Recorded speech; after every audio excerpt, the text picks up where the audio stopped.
Any of you like watching documentaries on like the streaming services? Yeah, me too. Megan and I love them. There's the great true crime ones, but we don't like to get too true crimey. You know, when they get too murdery, the trailer's usually enough for us. We're like, I've seen enough. Oh, there was Poop Cruise. Anyone see Poop Cruise? Oh man, that was a good one. You gotta watch that. Scott and Cindy are like, I'm not watching that.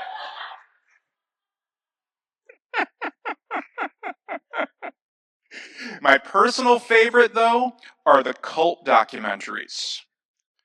There was the one with the lady who turned herself blue with colloidal silver and said she was consulting with the ghost of Robin Williams. Do you remember that? That was a good one. There were a couple great ones about Scientology, and that one about Warren Jeffs, and a bunch about Jonestown. But this month we watched one that hit a little closer to home. It was season 2 of Shiny Happy People. And it was about this one particular youth ministry program in the 90s. And Megan and I had actually taken kids to one of their events.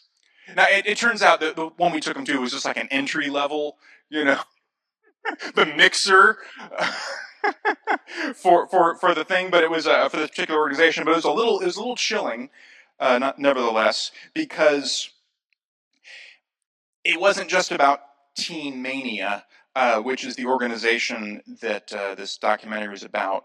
It was about what it was like to grow up as an evangelical Christian in the 80s and the 90s. Uh, as we sat there on the couch, scene after scene felt a little too familiar. The songs, the slogans, the mullets, but especially the certainty and the urgency. It's weird to watch a cult documentary about our cult. Um, Now, if you don't relate to that at all, I'm sorry, but also congratulations, because while there were a lot of good parts about growing up in that world, there was also just a lot of damage done. I got off easy compared to most. Of course, with a face like this, things are easier. Not because I'm so handsome, because I'm a 45-year-old white guy. Um, my biggest damage was having to unlearn some magical thinking and some shallow theology, and that consistent feeling that like the only way to avoid an eternity in hell is by being really, really, really sorry about that thing I did this week. Um, but you ladies had it worse because for so many of you, the weight wasn't just on your beliefs, it was on your bodies. You were handed a long list of rules about how not to become a stumbling block to the men and boys around you. You were told exactly what your role in life could be, and it was summed up by the title of another documentary, Keep Sweet, Pray, and Obey. And for all our LGBTQ friends, the damage often ran even deeper. You were told from the start that who you are is wrong, that your very existence is a problem to be solved. And so you learned how to hide parts of yourself just to survive in spaces that claimed to speak for God. Some of you were shamed from pulpits. Some of you were prayed over like you were sick. Some of you were told to change or else. And yet here you are, still loving God, still showing up, still proving that nothing in all creation can separate you from the love of God in Jesus Christ. Now, at some point, every one of us had to decide whether to keep going the way that we were taught or to find another way. Some of you figured it out slowly. It wasn't some big dramatic moment, just a series of little things that didn't quite add up, sermon that sounded more about fear than about Jesus, a friend who loved God but didn't fit the mold and seemed more joyful for it. A quiet moment when you realize you didn't believe something you'd been taught, and the ground didn't open up and swallow you, and you actually felt better for admitting it. But some of you learned it the hard way. A church you trusted turned its back on you. A loss came that no one's easy answers could touch. And in the middle of the grief, or the anger, or the numbness, you found out that Jesus was still there. The real Jesus, not the one you'd been handed. And some of you learned it by just reading the Bible with fresh eyes. You saw Jesus ignore the rule keepers and make space for the people who had been left out. You realized that you didn't have to walk away from your faith to walk away from that old way of doing faith. And that's what we're going to talk about today. This month, we're talking about what Megan and I see as our values as a faith community going forward. It's not something we made up. I mean, we did write it down on a whiteboard, but we see this in you, and we're trying to put words on it. We see it in what's happening here. So it's a way for us to unpack our vision statement, love like Jesus, and a way to talk about the fact that even though we are a church that's been here since 1882, and have this beautiful sanctuary with stained glass windows, we're also kind of a startup church right now. We could be meeting in a school cafeteria, in a way. Last week, Megan unpacked our first value, and that is we believe it's never too late to start over. We start with grace.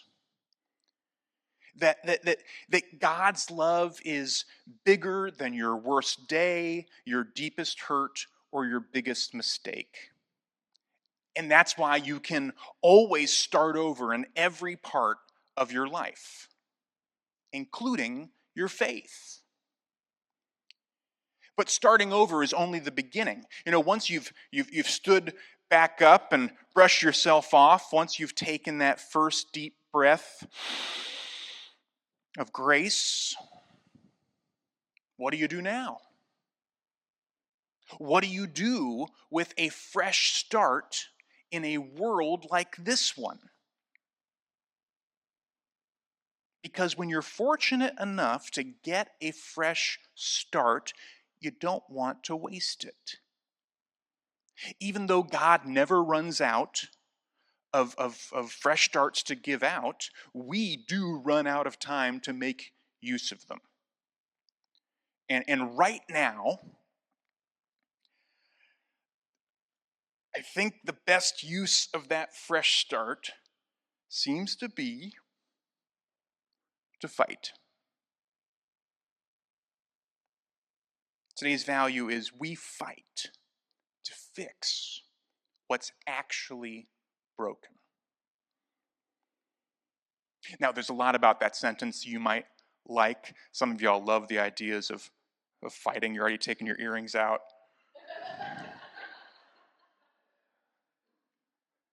Or maybe you love that word fix because there's so much that needs it.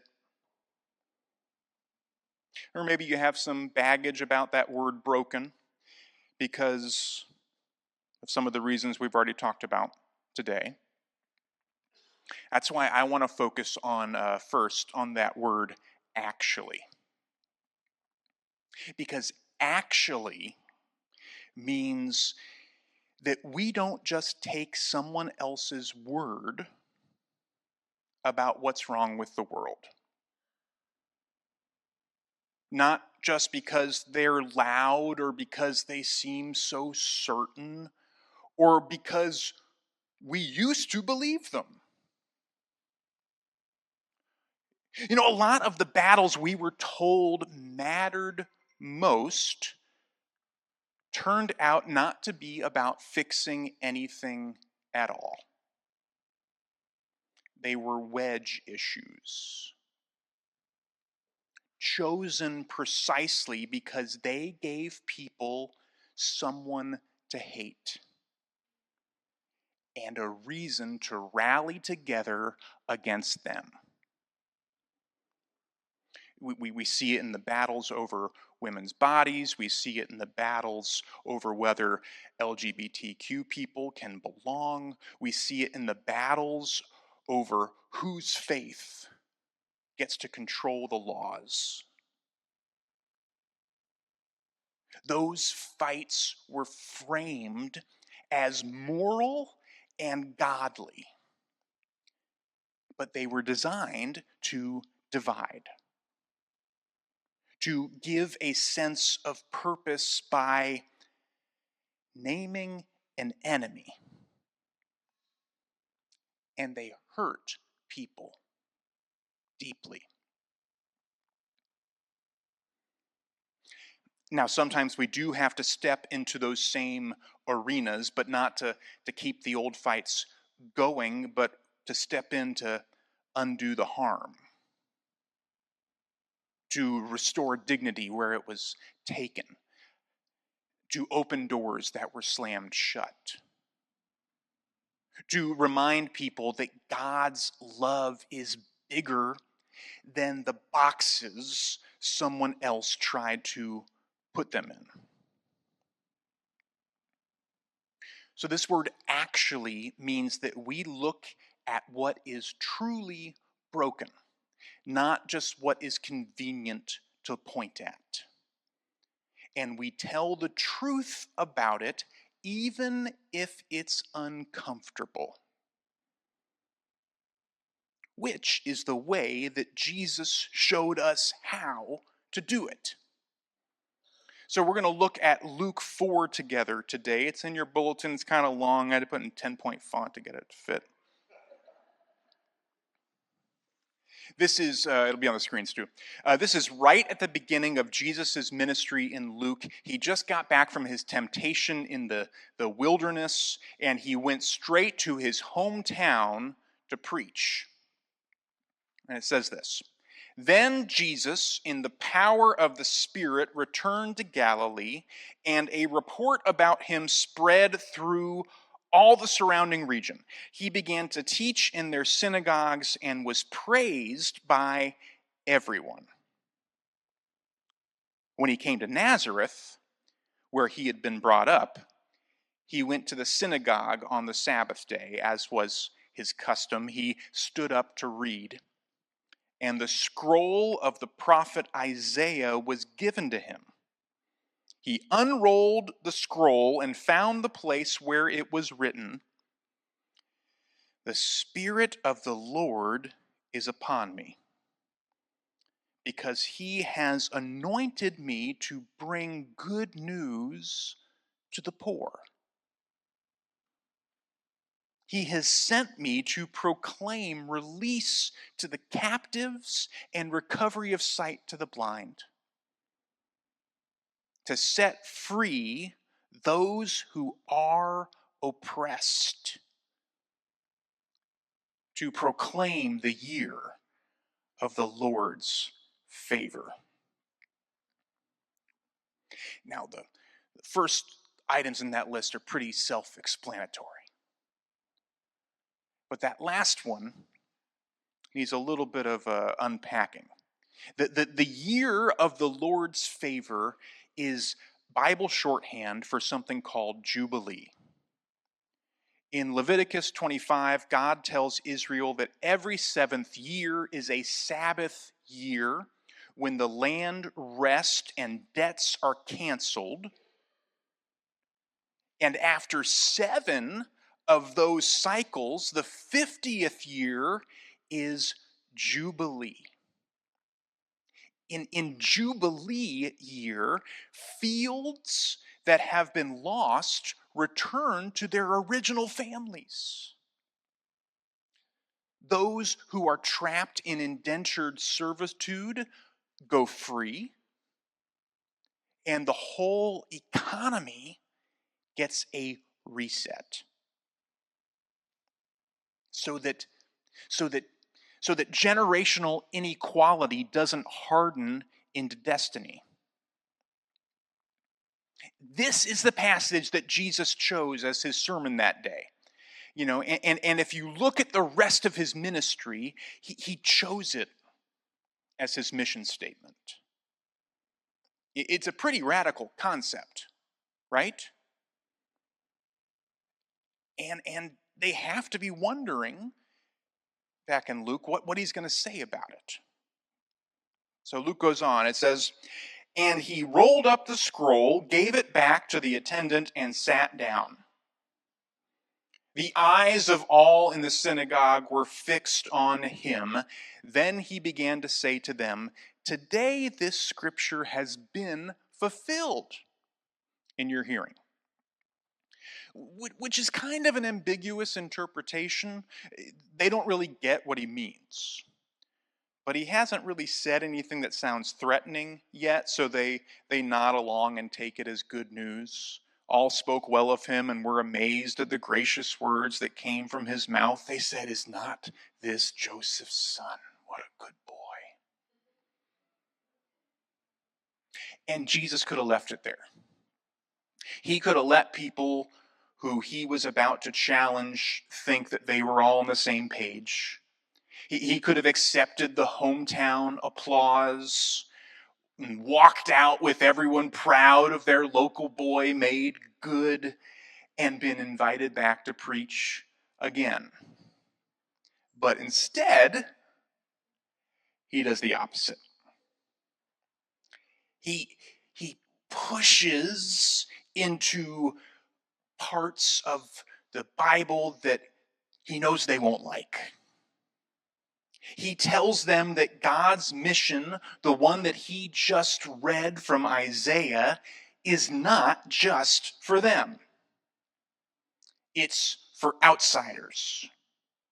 It's for people that they see as enemies. 23, he said to them, "Doubtless you will quote to me this proverb, 'Doctor, cure yourself,' and you will say, 'Do here also in your hometown the things that we have heard you did at Capernaum.' And he said, 'Truly I tell you, no prophet is accepted in his hometown.' But the truth is, there were many widows in Israel in the time of Elijah, when the heaven was shut up for 3 years and 6 months, and there was a severe famine over all the land. Yet Elijah was sent to none of them, except to a widow at Zarephath in Sidon. There were also many with a skin disease in Israel in the time of the prophet Elisha, and none of them was cleaned except Naaman the Syrian." When they heard this, all in the synagogue were filled with rage. They got up, drove him out of the town, and led him to the brow of the hill on which their town was built, so that they might hurl him off the cliff. Kind of an overreaction.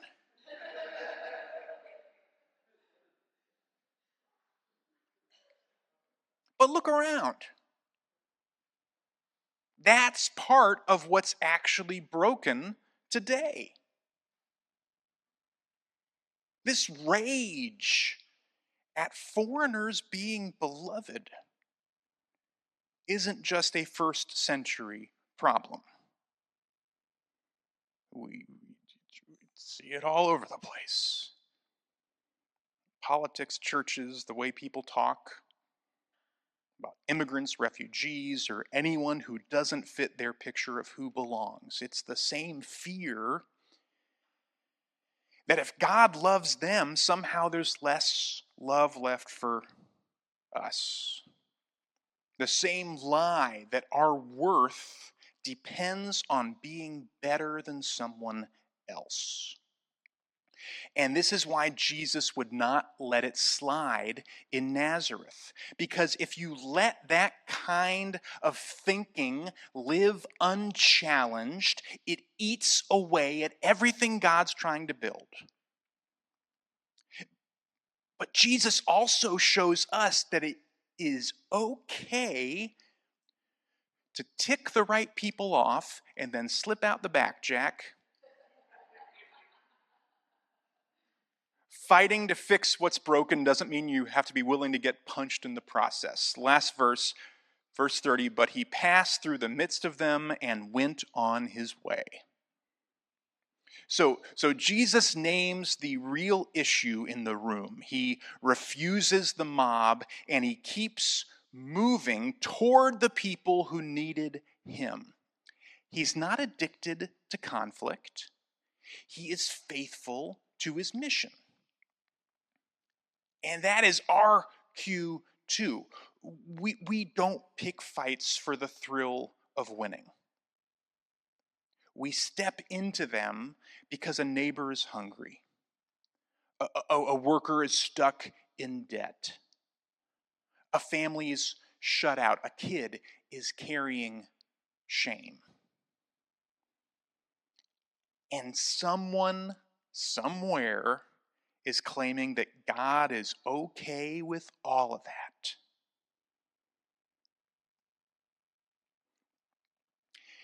Repair is not quiet. Jesus did not only feed and free and heal, he also named what was wrong. Who was being harmed and who was doing the harming. That is part of actually. We do the work on the ground and we also say out loud what is false and harmful and what God values instead.